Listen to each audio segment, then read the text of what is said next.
مقدرش يترجعوا على القضيه ديالو على من خرج. انت واخا يديروا له اللي بغاو وحنايا معاهم حتى حنايا، واخا يحكموا علينا بالاعدام هو راه المعنويه عاليه بزاف.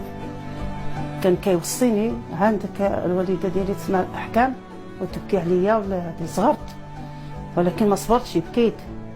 جاوا كاع الناس اللي كيبغيو كاع بكاو، ما قدرتش نصبر بكيت، ولكن فرحانه.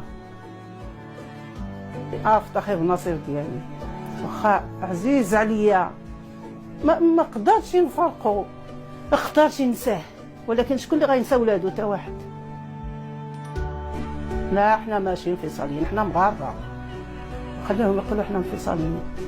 حنا كنحبوا الوطن ديالنا وبغيناه يكون احسن وطن، ولكن مع الاسف ماشي الناس كاملين.